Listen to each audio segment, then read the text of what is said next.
Om Namo Bhagavate Vasudevaya. Om Namo Bhagavate Vasudevaya. Om Namo Bhagavate Vasudevaya.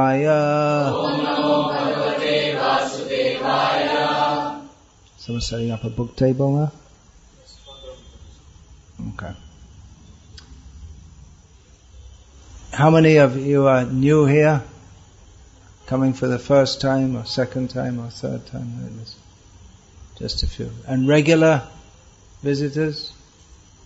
Or residents? Regular and residents.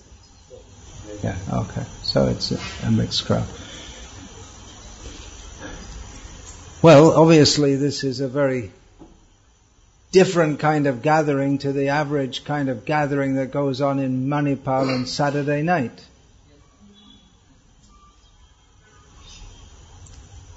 That Krishna temple is there. We used to have programs there. Yeah, Venugopal, yeah. Many times I went there on Saturday night, many years ago. And students go there also? Some of them. Yes, we used to have. Yeah. But more there anyway. We better not to talk about all the other things that go on here. You all know very well, and you have decided to come here. So this is a different kind of gathering for different kind of people. So I'm going to speak on the subject, think different. Have you ever heard that before? Think different. You ever heard that? What's that connected with? Any idea? Thinking out of the box, yeah. Specifically, that's the motto which is drilled into the employees, although they probably don't use the word employee, but they are employees of the Apple Corporation in Silicon Valley.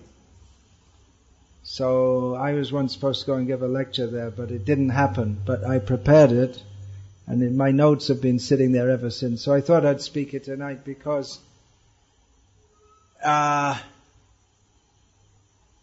this is a very well. For one thing, you're a very the ones of you who are coming here are different to other Manipal students in as much as you're coming here.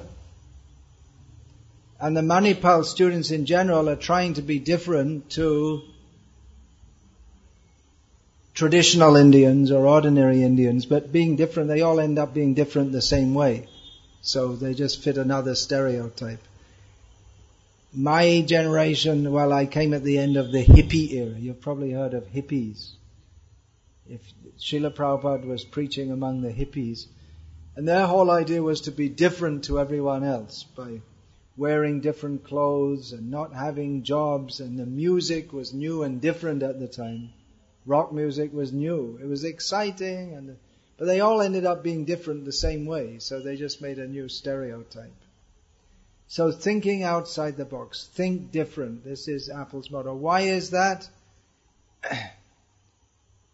Because if they just do the same thing, then they'll lose their business. They have to always do something different, do something new to attract the customers.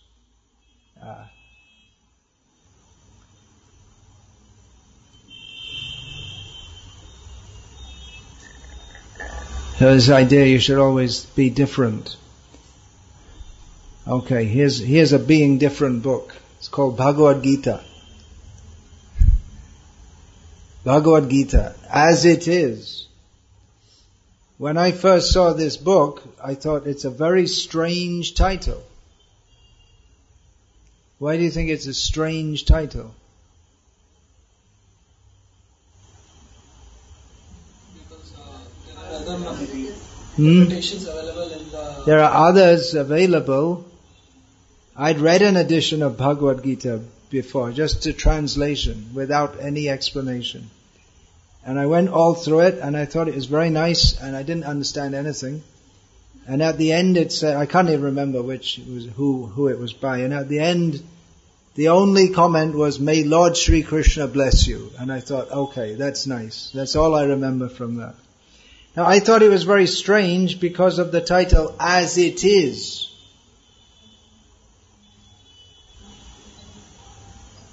Why as it is?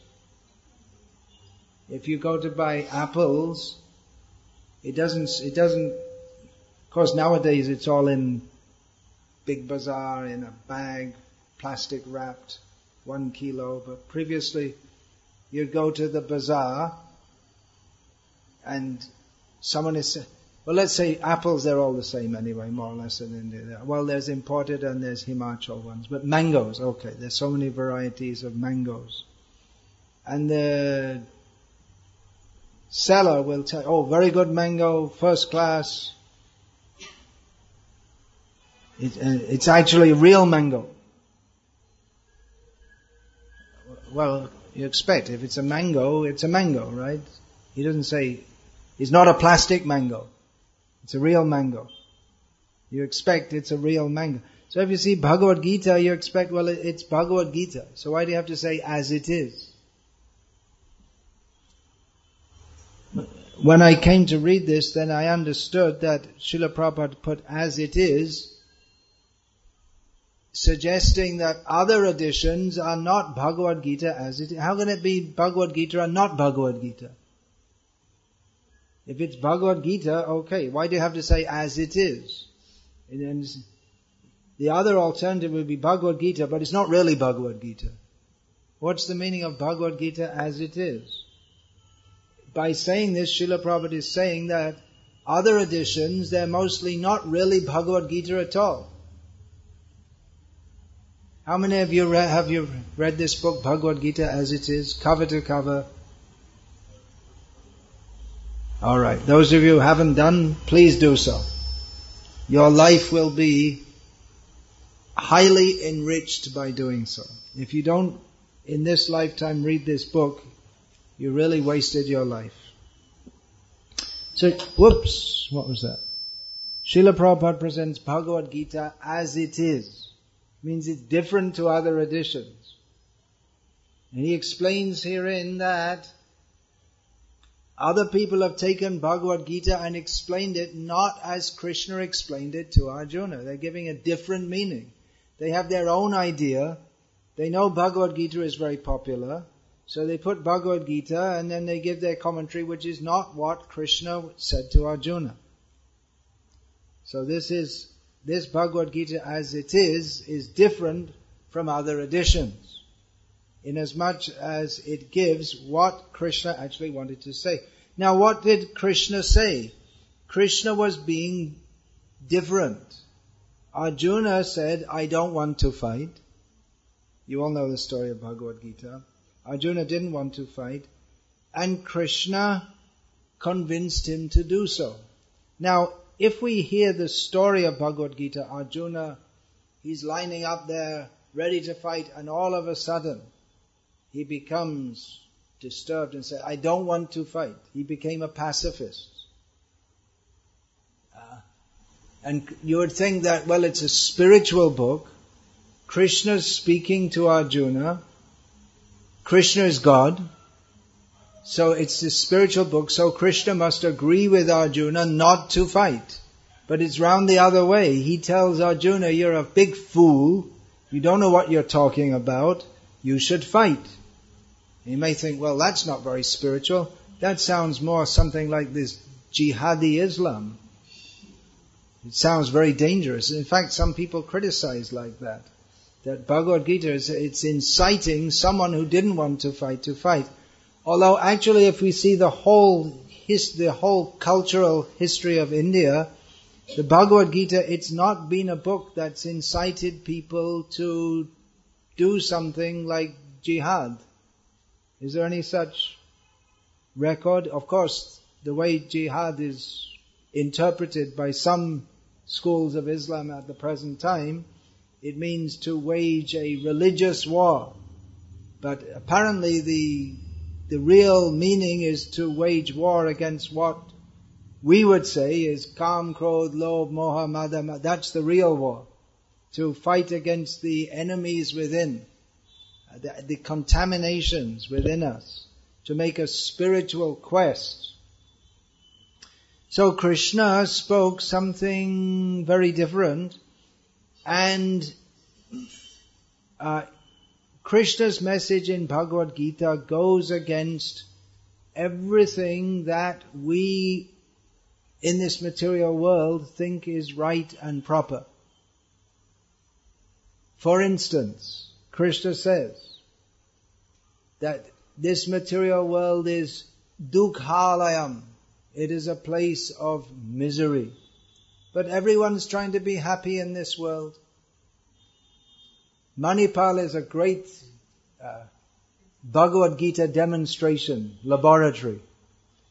Because everyone's trying to be happy, right? Of course, everyone in the material world is, but there are no major restrictions here on meat eating, illicit sex. I'm not sure if gambling goes on here. Intoxication. It's all here.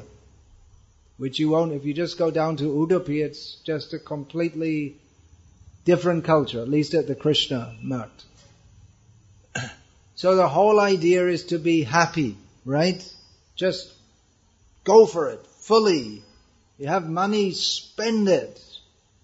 And do everything which you shouldn't do. Although in Manipal there's no idea that you shouldn't do it. What you shouldn't do, they think you should do. Adharmam dharmam itiya. Manyase tamasavrita. Krishna says in Bhagavad Gita. To think that dharma is adharma and vice versa, that means you're covered by tamaguna, by darkness. Anyone who thinks like that. So, you can tell me. I know the answer, but you also know it very well. Is the average Manipal student who's indulging in all these things, meat eating, illicit sex, rock music, or whatever music, I don't know what they call it nowadays. What's it called? EDM. Huh? EDM.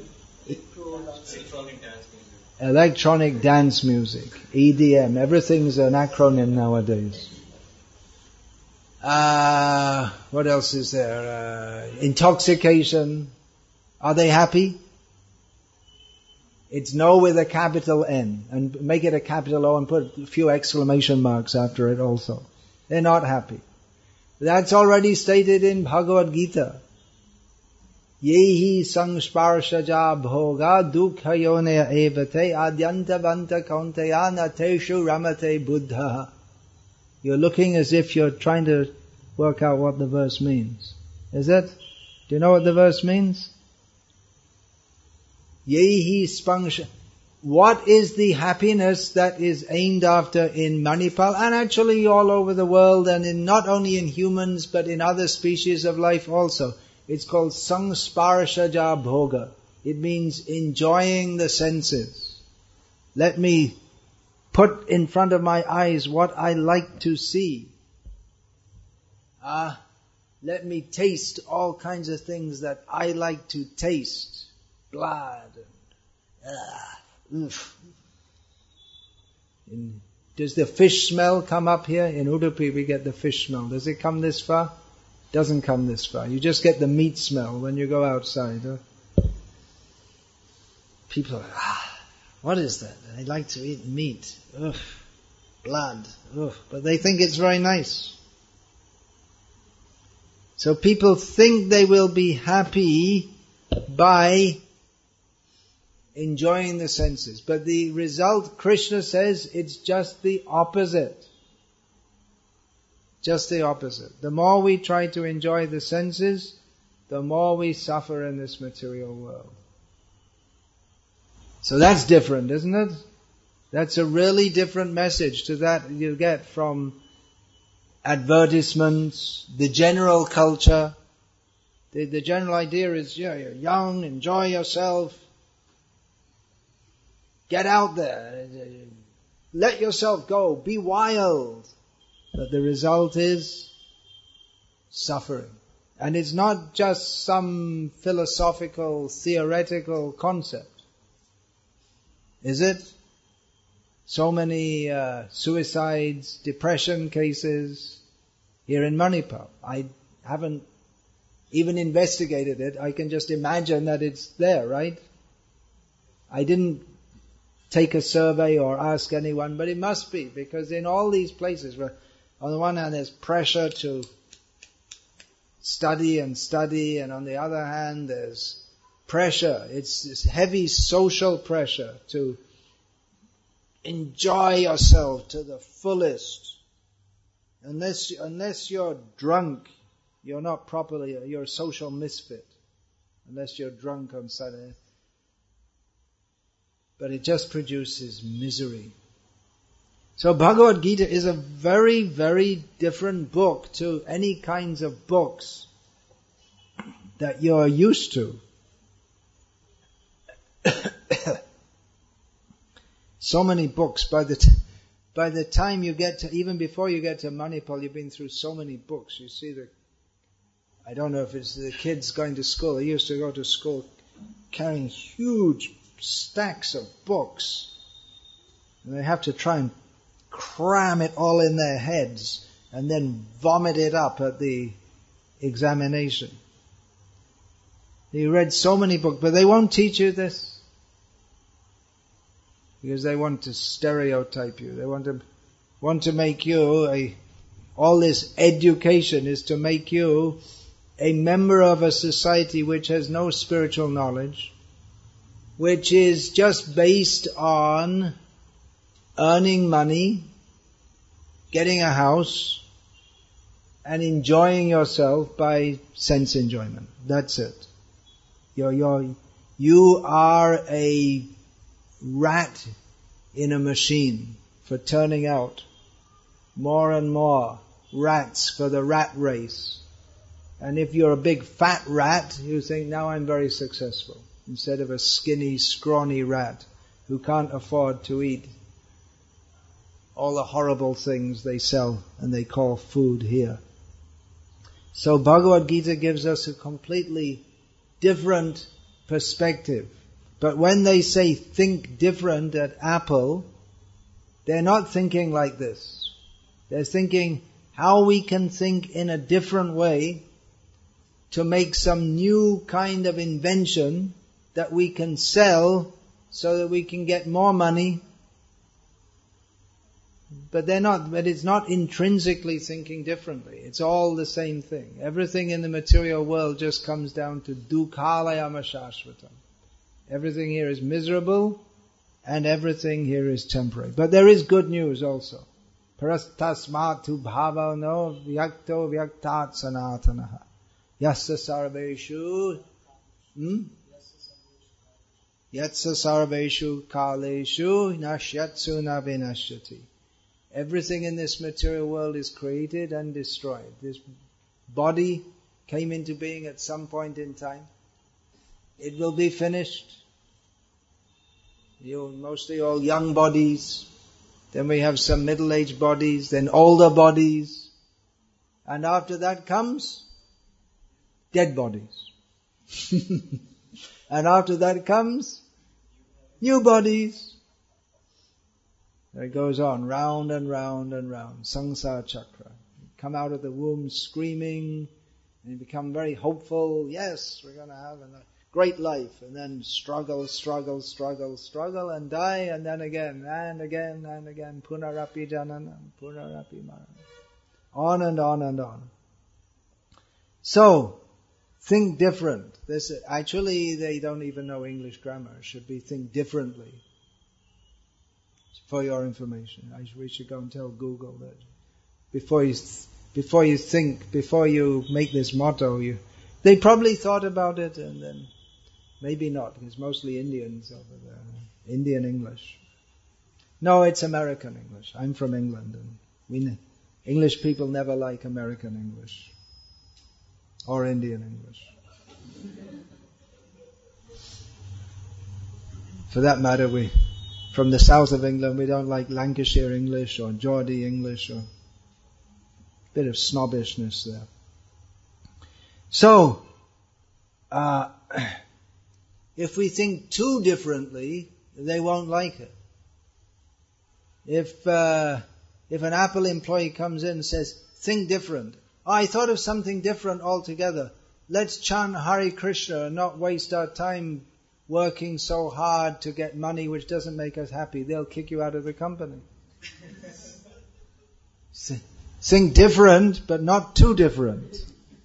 You have to think, the main thing is making money. And if you can think of different ways to make money, that's very good. But if you come up and say, what is the use of all this money? Steve Jobs, he was thinking differently and he made this whole company and then he died and I shall also die. So before I die, I want to find out how I can not get born again. No, that's not allowed. You can only think how to make more money. You can think in different ways how to make more money. Because if you do the same thing that everyone else is doing, then you don't have a product to sell. That's on how the whole fashion business goes on. They make different hairstyles, every so often different hairstyles. Now the modern hairstyle for men is to have looks like a cape on top of the head. That's the latest one. And then they'll have something different and different and different. Because they have to keep on, if it's the same all the time, then there's nothing new to sell. So it's all based on making money, exploitation. There's nothing very different about that, actually. It's been going on since time immemorial, this whole material world. Why is it a place of misery? Well, what's the answer? Janma mrityu jara vyadhi, that's one reason. Birth, death, old age and disease. That's the obvious thing. But what's going on is that everyone wants to enjoy this world and everyone is trying to exploit everyone else. So it's a world of exploitation. That means everyone is trying to manipulate everyone else. Or if someone is in a weak position, he may present himself as very humble and just because he's trying to survive being exploited by someone else. So it's a world of exploitation. There's no love in this material world. Oh, really? And that's Bollywood finished, huh? And Hollywood, all of them, they're all finished. But there's no real love. There's just a perverted reflection of real love. Real love is Radha and Krishna. That's real love. And what is in this material world? Simply everyone is trying to fulfill their own desire. Atendriya priti vancha tare bale kam krishnendriya priti ichha dhare premanam. There's a difference. What we call love in this material world is just some feeling of lust based on our own desire to satisfy what we think is myself. That's why we find that young men, they fall in love with young women. They don't fall in love with 90-year-old women. Oh, so beautiful. No, 90-year-old woman is never beautiful. Young, pretty, attractive, and vice versa. Young women, if we say to a young woman, oh, it's very nice for you to marry, arrange marriage, and the man is 73 years old, and she's 22. Will she agree? I don't think so. Because there's the idea in youth, it's attractive. Why is youth attractive? Well, it certainly someone of 27 generally looks better than someone of 72. And also they can enjoy, they have strength and vigor and energy and hope. So, we fall in love or whatever with the idea of here is a good partner with whom I can enjoy sense gratification. We don't think of it philosophically like that, but that's how it works. But real love is in the spiritual world where Radha and Krishna are always young and everyone is serving them. And the happiness comes from service, not from exploitation, from recognizing Krishna as supreme. If we serve Him, we become completely happy. That is called prema. The idea to satisfy Krishna's transcendental senses, that is called prema. And I shall enjoy my senses, this is called kama, material desire, which simply results in repeated birth and death. It results in everyone trying to enjoy everyone else. So there's competition, exploitation, and it all ends up in suffering. So this material world is a place of suffering. So we are recommending on the basis of Bhagavad Gita, think differently. Have a thinking molded by Bhagavad Gita. Thinking differently means thinking as Krishna teaches us what is the actual nature of reality. If everyone thought completely differently, it would be a complete chaos, wouldn't it? If everyone was completely different in their way of thinking, it would be absolutely chaotic. That's why generally you see in one culture they'll have one set of rules and ideas that's very in a simplistic way we can say that's why there's a lot of tension, and it tends to be a lot of tension between Hindus and Muslims, because they have a different set of values which in many cases conflict with each other. If a Hindu is in a Muslim house and they want to serve beef, no. They want to kill the cow, no. Of course nowadays Hindus, things have changed, but at least up to a generation ago, most Hindus would be very upset at the killing of cows, but Muslims say it's very good.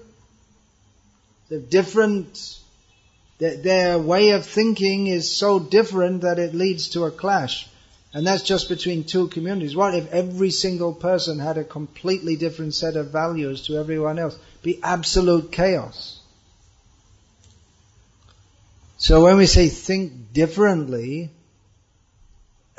it doesn't mean that when Krishna tells us to think differently, it doesn't mean that Krishna tells us all just to become completely independent thinkers, but to learn what is the way to understand everything in a manner that will be most beneficial for us. In other words, to understand what is the actual truth. What is the actual nature of reality? What is it that we have to understand? What is it that we have to do so that we can become actually happy? This material world is a place of misery. It's not just it's not a Hindu idea. You can say Bhagavad Gita, Hindu, they say it's Hindu Bible. Right? You've heard that? Hindu Bible. But in Bhagavad Gita, Krishna says, Janma Mrityu Jara Vyadhi Dukkha Doshanudarshanam. Etat Jnanam. This is knowledge to understand, to see by the instruction of others, and one can practically see oneself, that this material world, the very nature of it is that there is birth, death, old age and disease, which is suffering. Is this a Hindu theory? If you convert from Hinduism to Christianity, will you stop? You won't get any more disease? Maybe you go to these Christian healing, what is it, faith healing, and throw away your crutches. But if that was a fact that just by believing in Jesus everyone would be healed, then all these hospitals would be out of business. Right? Christians don't get sick. Everyone gets sick. Everyone has to die. Everyone has to be, they don't know, they have to be reborn. The suffering is there for everyone. This is not a Hindu belief. This is fact, as stated in Bhagavad Gita. So Krishna gives us the knowledge. It's a different way of thinking. It's a different way of thinking, but it's not that Krishna says that, well, everyone just think differently, whatever you like, but he teaches us understand what he is saying, because what Krishna says is valuable for everyone. But it's not the message that everyone wants to hear. It's not the message that Arjuna wanted to hear in the beginning. But eventually he was able to hear that.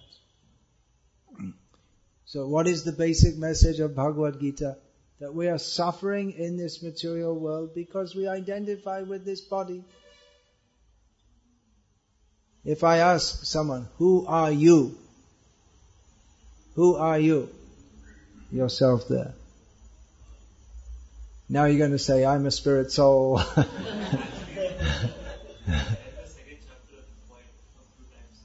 You read, so you can understand, I'm not this body. But conventionally, if someone asks you, if you have to enroll in the college at Manipal and they say, what is your age? And you put that infinity sign. I think this guy's too smart. Place of birth, I am unborn. And you must say, it must be God.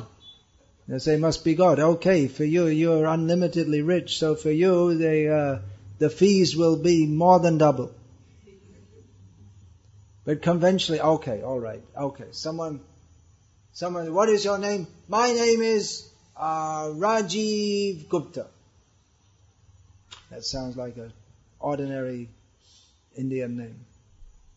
Rajiv Gupta, okay. And how old are you? 21. Well, I'm a student at some college So conventionally we say that. But Krishna teaches us. Alright, conventionally we say that, but we have nothing to do with this actually. Lord Brahma sits on a lotus, looking down at the whole universe with his 4 heads.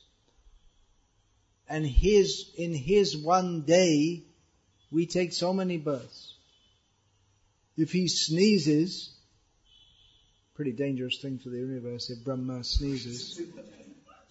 In the time that he sneezes, if he's looking at you and he sneezes, by the time he's blown his nose and everything, you already went through so many births. There's a story of one Raivat Maharaj. He came from earth, he went to see Lord Brahma in Brahma Loka, where the time scale is different. This is way, way before Einstein. In the Vedic literatures, in the Puranas, it's described that the time in different planets goes on at a different rate. Later Einstein came and worked it all out, but it's already there in the Puranas. So he came and he wanted to speak to Lord Brahma, but he got delayed. There was some function going on. So then he spoke to Lord Brahma and said, I need to find a good husband for my daughter. So could you suggest anyone? There was a little delay, 20 minutes, something like that.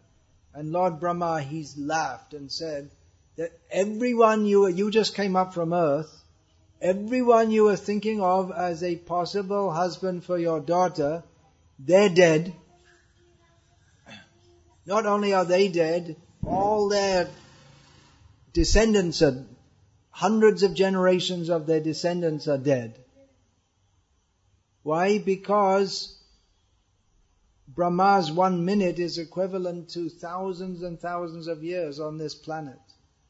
And we're thinking, oh, my life is so important, I gotta pass my degree, and then I get an engineering degree, and then I'll get a job. I won't get a job because there are no jobs available. I could always drive a rickshaw, but I didn't need to go to Manipal to study to drive a rickshaw. You probably earn just as much as a lot of people do by driving a rickshaw. You just have to learn how to squeeze money out of people and so on. It's not a difficult thing. You don't need a degree to do that. So, so many life, boom, boom, boom, boom. There are so many insects. They're born in the evening after sunset, and they have their whole life. They grow up, they get their university degree. No, they don't get a university degree. Insects don't need that.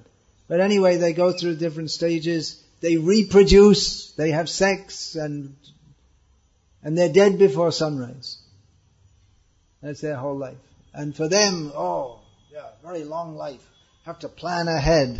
Who's going to be my wife? And I have to think about my children. Of course, insects, they may not have so much developed consciousness, but it's the same thing with how I will go on with my life. And it's all over. Boom, finished. So Krishna gives us a very different message. Labdva, this is not from Bhagavad Gita, but it's spoken by Krishna. Labdva sudurlavamidang bahusambhavante manusham artadam anityam api hadhira turnam yateta napatet anumritya yava nishrayasaya vishaya kalu sarvata syat. Krishna says, you have a human form of life. Who is he speaking to? To jivas who are in a human form. You have a human form of life. That's good luck for you. Because it's only attained after many, many births. How many times have I been an insect that's born in the darkness and dies in the darkness? How many times have I been a snake or a dog or a chimpanzee or a koala bear or a dinosaur or a worm in stool or a more high-class worm, a worm in the earth? How many births have I taken? How many births will I take?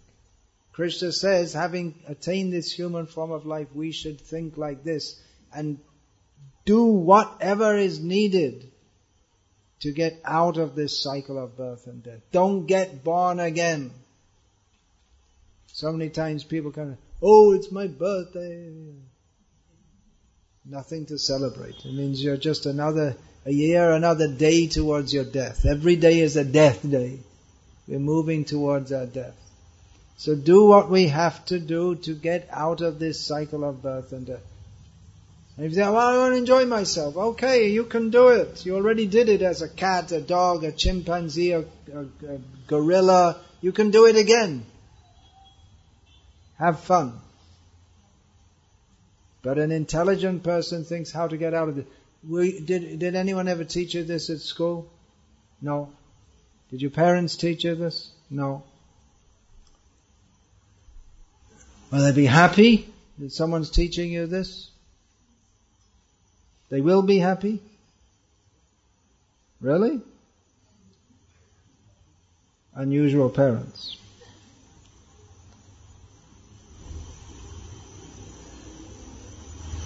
Vishaya kalu sarvata syat. We want to enjoy this world. The dogs are also enjoying. You want to have a happy life, then just become a dog. Dogs, they sleep all day and they run around at night. They become very bold. There's no one to throw stones at them. They run around at night barking and they have no anxiety. They don't know where their food's going to come from. They live somewhere or other, they eat some garbage here and there. So you want to be happy in this material world? Why be a Manipal student? Better become a dog or a pig. Pigs are very fat. They eat well. In front of the church in Udupi, what is that? They're advertising pork. What is that? Did you see Vishnu Chitta? What is it? They're advertising right in front of the church. There's a big sign advertising pork, something or other. So you can be a pig, and then you'll end up as someone's pork meal. You know what pork is? Ever heard of pork? It's not very popular in India. They like mutton and chicken. Ugh. Hare Krishna. Thank you, Srila Prabhupada, for saving me from all these horrible things.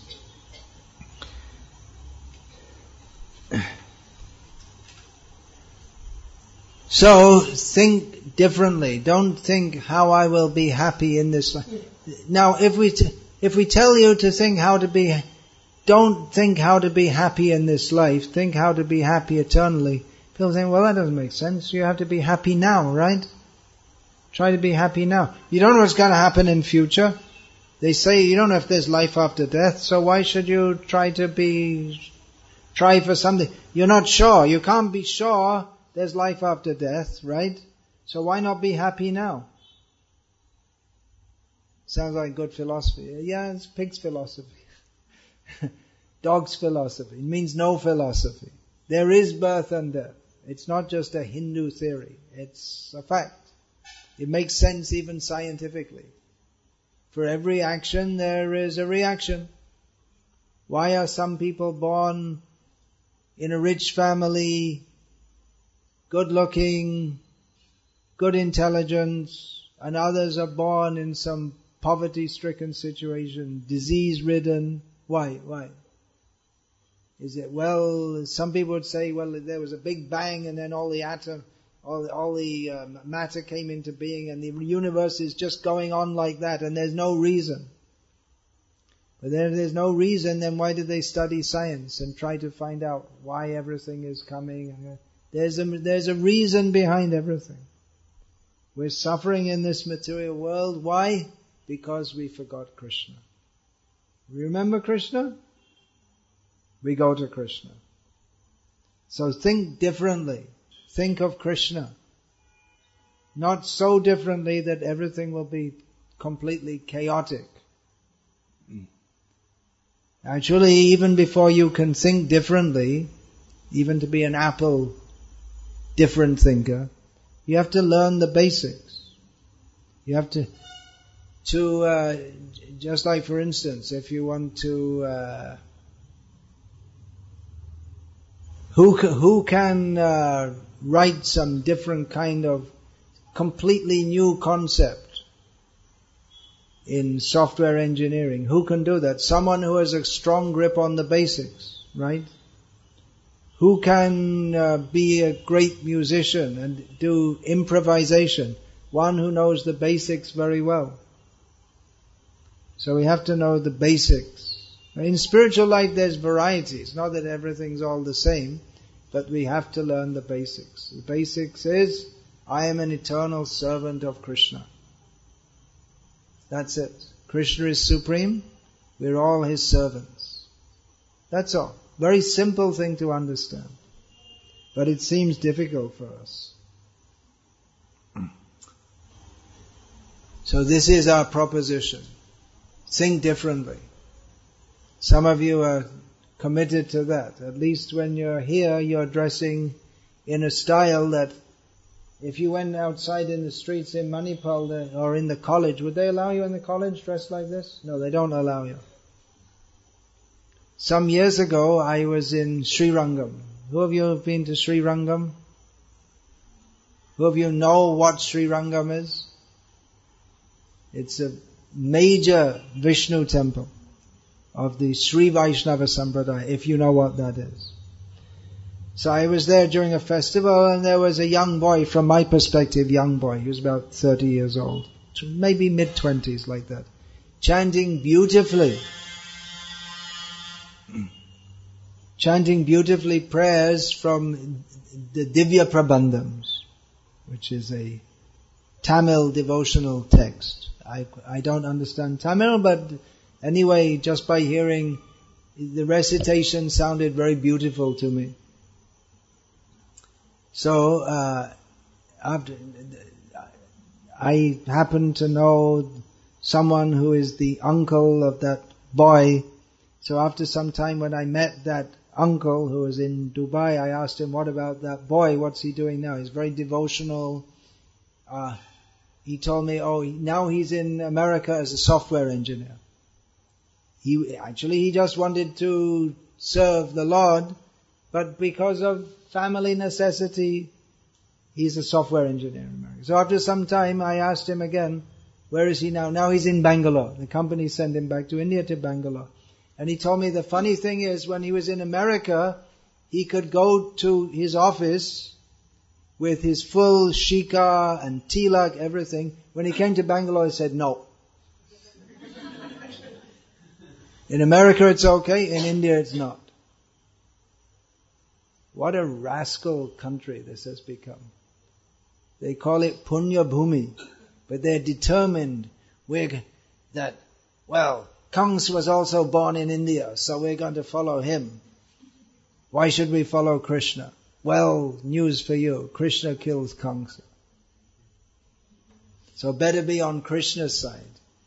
But they want to be with all the Ravana, they like Ravana and Hiranyakashipu and Kansa and all these demons. So our proposition is think differently, be different, don't be dragged by this nonsense so-called civilization which is not even dragging you to hell, it's pushing you, throwing you, it's making a hellish situation. And yeah, you're looking at the clock, my parole is almost over, I have to go back to prison. Okay, well that's it. Think differently, chant Hare Krishna, go to Krishna, don't stay in this material world. It's simply miserable. Live a civilized life. Manipal is completely uncivilized, or mixing of boys and girls. Horrible. That's what takes you to hell. That's the main gate to hell. Kamam. What are the three main gates to hell? Trividham narakasyedam dwaram nashanam atmanaha kamas krodhas tatalobhas tasmat etat trayang tyajet. There are three gates to hell, and the first is kama, material desire, lust, then anger and greed. Therefore these three should be given up. But Manipal is based on increasing them more and more and more. So be different. You're all intelligent enough to come here and not spoil your life in the regular Manipal grinder sending you to hell. Take it seriously. Follow Bhagavad Gita as it is. Chant Hare Krishna. Don't be a victim of this so-called enjoyment, of the so-called happiness of this material world. Okay, I'm finishing now. Hare Krishna. Hare Krishna. Any questions? Quick. I have to go pretty soon. There is said to have, we have three types of material, like sattva, rajas, and guna, three gunas. Sattva, three rajas, gunas, and yeah. tamas. So like, since rajas and tamas are not the proper, we should more inculcate the sattva. We should try to, imbibe. First you have to imbibe, then you can inculcate. Yeah. So why is there Sattva an guna. existence of the rajas and tamas guna in the first place? Why is there existence of Rajagun and Tamagun? Because we want to forget Krishna. So Krishna gives the facility to do so, to forget Krishna. Why does Krishna want us to No, Krishna wants you to love Him, but you don't want to love Him. That's why we're in this material world. That's why you're asking such questions. Krishna bhuli se jivan adi bahimuk ataiv maya tare daya sangsardu. Forgetting Krishna, since time immemorial, we're avoiding Krishna. And therefore, Maya gives us so many difficulties. It's our fault. Don't blame Krishna. We don't have to remain in this material world. We can go to Krishna. Therefore Krishna comes and teaches us. He comes as Chaitanya Mahaprabhu. He sends his devotees, Srila Prabhupada, so many great devotees. Once a devotee asked Srila Prabhupada, why is Maya so strong? And Srila Prabhupada answered, because your determination is not strong. So we have to decide, do we want Krishna or we want Maya?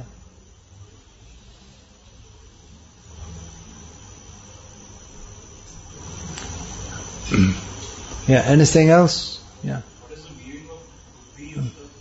What is the meaning of Buddhi Yoga? Buddhi Yukta Jahati Ha.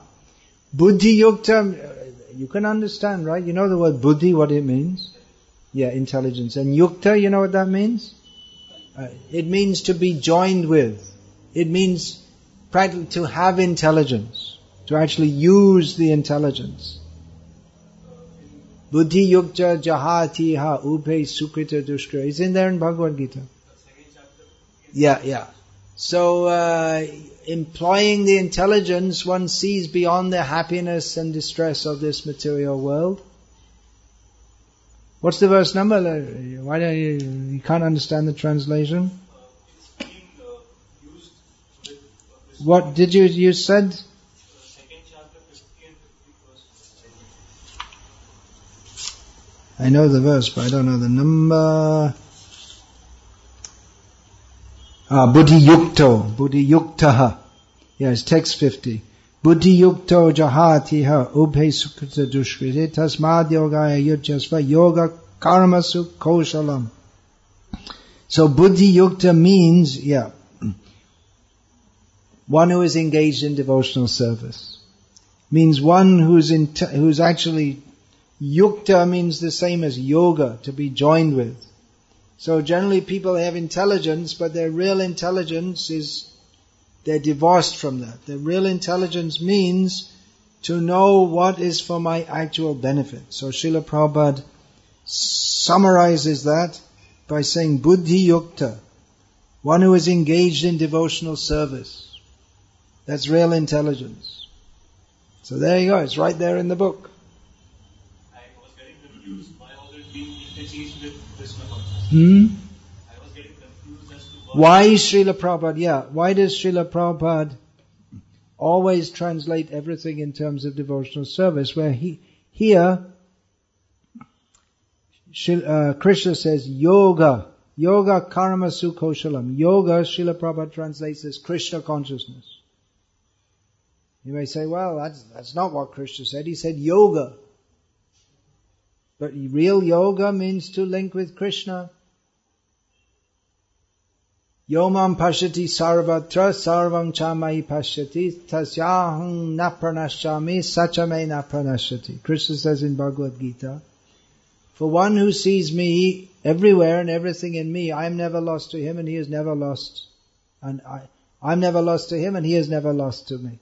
So if the message of Bhagavad Gita is to see Krishna everywhere and in everything, then why not in every verse of Bhagavad Gita? That's the actual message of Gita. Yoga means to be linked with Krishna.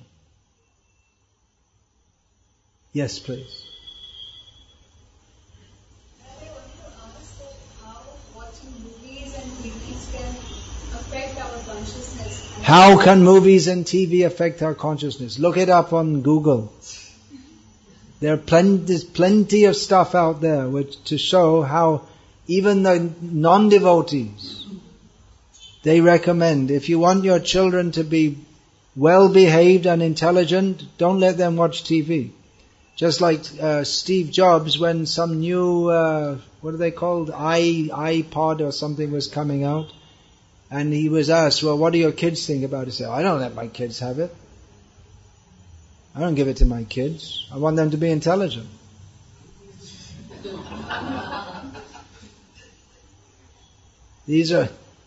TV means idiot box. It's for making you into an idiot. TV means kam, means lust, all sex. Krodh, violence. And lobha, advertisements. Buy this, buy that. Why are there advertisements? That means you don't need it, but they want you to buy it.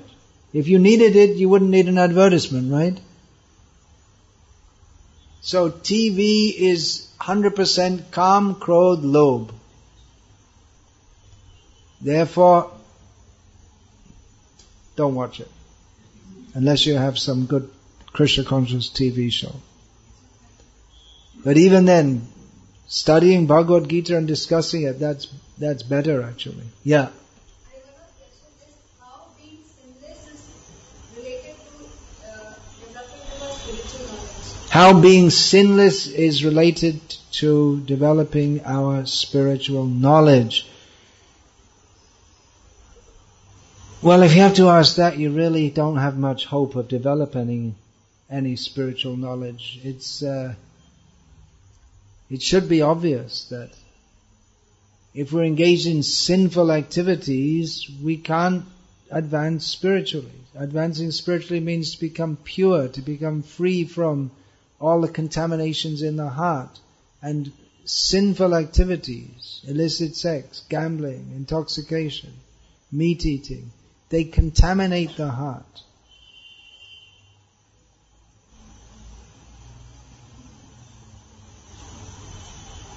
I think I should finish. Yeah. One more question you want to...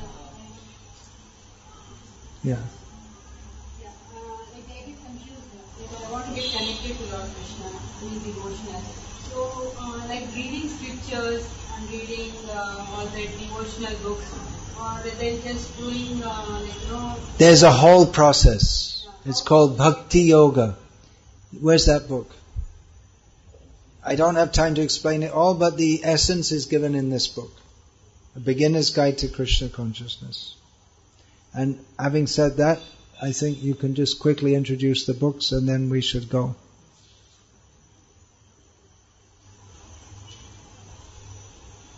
So you all have Bhagavad Gita as it is it? Whoever doesn't have it, definitely get it. And read it. Yeah, go ahead.